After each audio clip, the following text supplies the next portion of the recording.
$1.87. That was all, and 60 cents of it was pennies.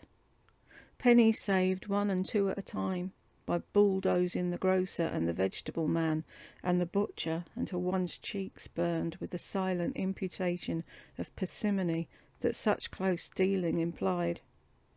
3 times Della counted it, $1.87, and the next day would be Christmas.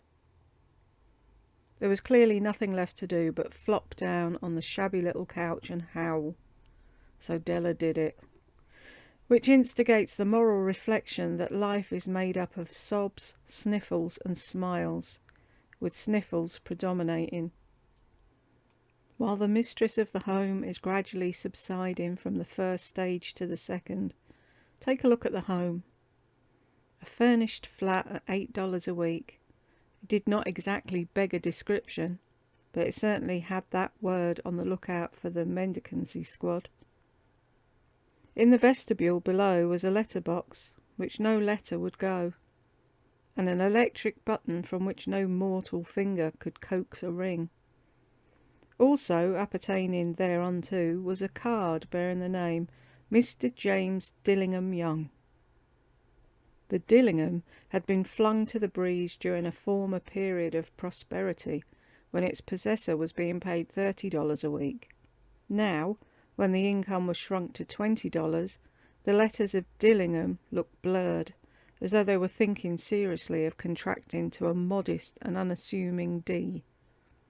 But whenever Mr. James Dillingham Young came home and reached his flat above, he was called Jim, and greatly hugged by Mrs. James Dillingham Young, already introduced to you as Della, which is all very good. Della finished her cry and attended to her cheeks with the powder rag. She stood by the window and looked out dully at a grey cat walking a grey fence into a grey backyard. Tomorrow would be Christmas Day, and she only had $1.87 with which to buy Jim a present. She'd been saving every penny she could for months, with this result. $20 a week doesn't go far. Expenses had been greater than she'd calculated. They always are. Only $1.87 to buy a present for Jim. Her Jim. Many a happy hour she'd spent planning for something nice for him. Something fine and rare and sterling. Something just a little bit near to being worthy to the honour of being owned by Jim. There was a pier glass between the windows of the room. Perhaps you've seen pier glass. In an $8 bat. A very thin and very agile person may, by observing his reflection in a rapid sequence of longitudinal strips, obtain a fairly accurate conception of his looks. Della, being slender, had mastered the art. Suddenly she whirled from the window and stood before the glass. Her eyes were shining brilliantly, but her face had lost its colour within 20 seconds. Rapidly she pulled down her hair and let it fall to its full length. Now there were 2 possessions of the James Dillingham Youngs in which they both took a mighty pride. One was Jim's gold watch that had been his father's and his grandfather's. The other was Della's hair. Had the Queen of Sheba lived in the flat across the air shaft, Della would have let her hair hang out of the window some day to dry, just to depreciate Her Majesty's jewels and gifts.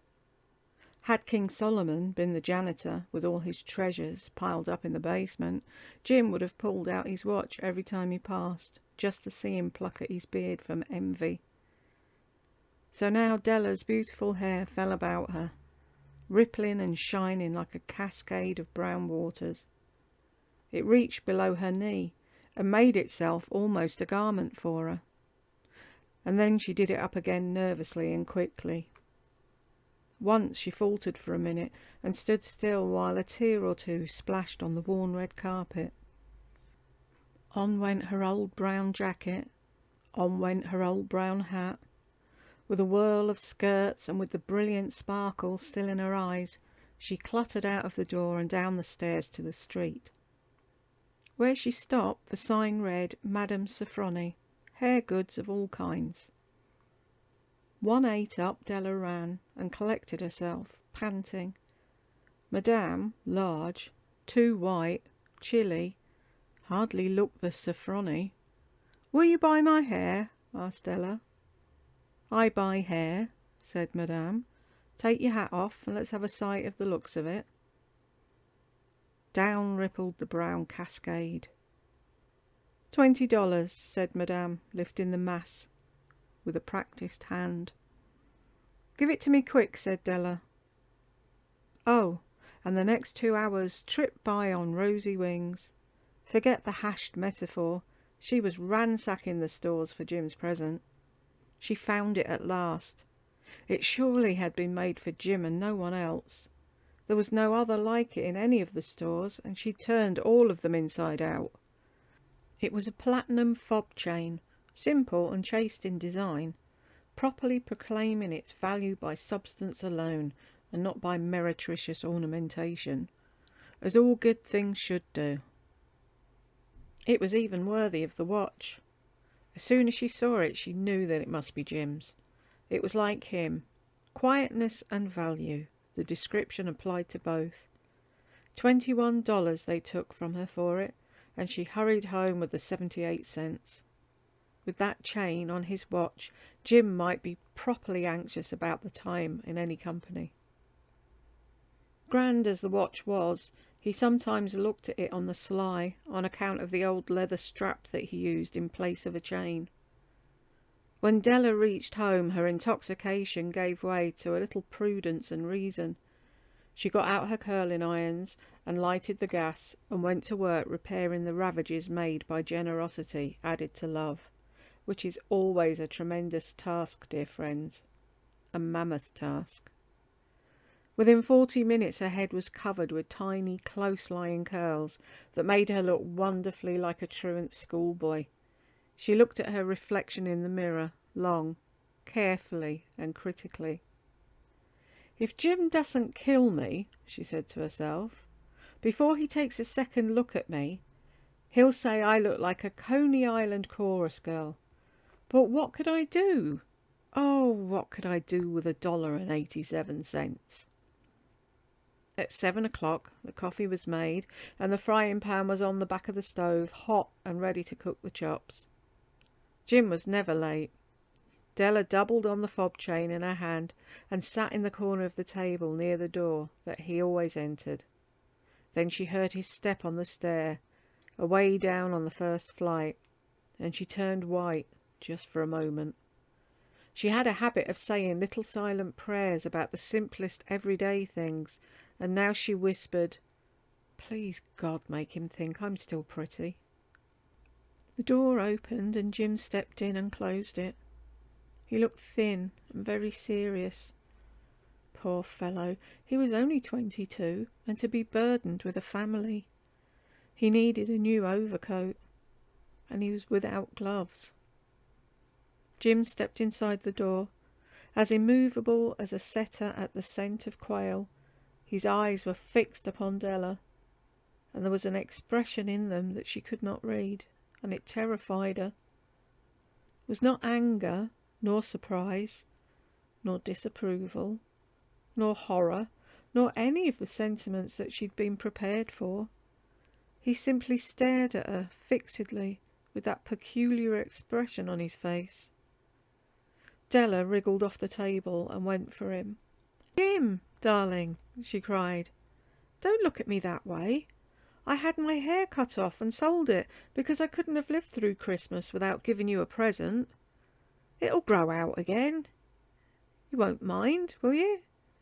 I just had to do it. My hair grows awfully fast. Say Merry Christmas, Jim, and let's be happy.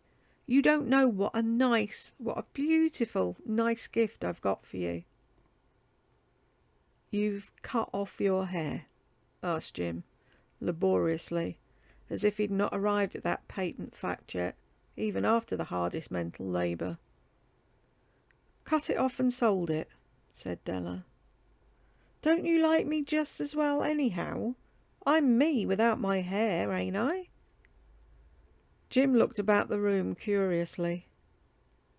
You say your hair is gone, he said, with an air of almost idiocy.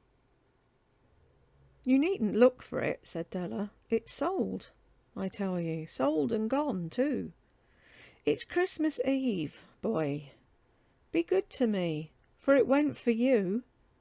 Maybe the hairs on my head were numbered, she went on with a sudden serious sweetness, but nobody could ever count my love for you. Shall I put the chops on, Jim? Out of his trance, Jim seemed quickly to wake. He enfolded his Della. For 10 seconds, let us regard with discreet scrutiny some inconsequential object in the other direction. $8 a week or $1 million a year, what's the difference? A mathematician or a wit would give you the wrong answer. The Magi brought valuable gifts, but that was not among them. This dark assertion will be illuminated later on. Jim drew a package from his overcoat pocket and threw it upon the table. Don't make any mistake, Del, he said, about me. I don't think there's anything in the way of a haircut or a shave or a shampoo that could make me like my girl any less. But if you'll unwrap that package, you may see why you had me going a while at first. White fingers and nimble tore at the string and paper, and then an ecstatic scream of joy. And then, alas, a quick feminine change to hysterical tears and wails, necessitating the immediate employment of all of the comforting powers of the lord of the flat. For there lay the combs, the set of combs, side and back, that Della had worshipped for long in a Broadway window. Beautiful combs, pure tortoiseshell with jewelled rims, just the shade to wear in the beautiful vanished hair. They were expensive combs, she knew, and her heart had simply craved and yearned over them without the least hope of possession.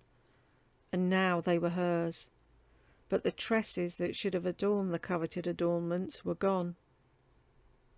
But she hugged them to her bosom, and at length she was able to look up with dim eyes and smile and say, "My hair grows so fast, Jim."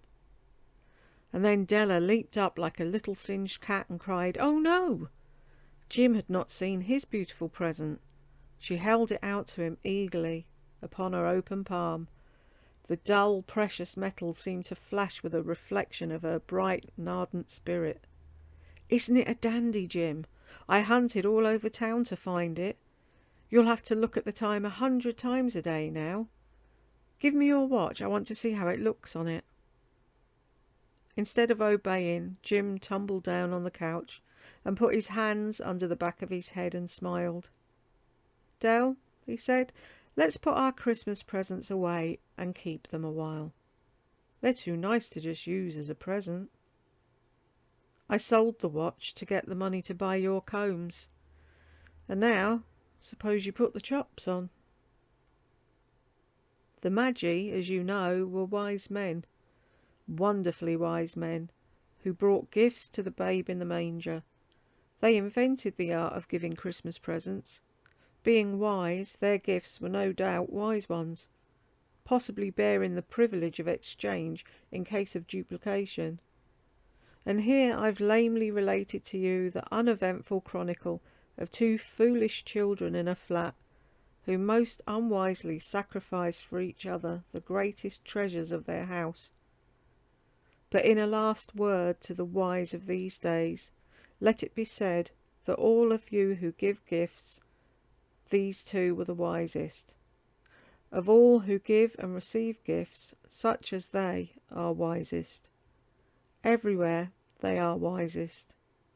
They are the Magi.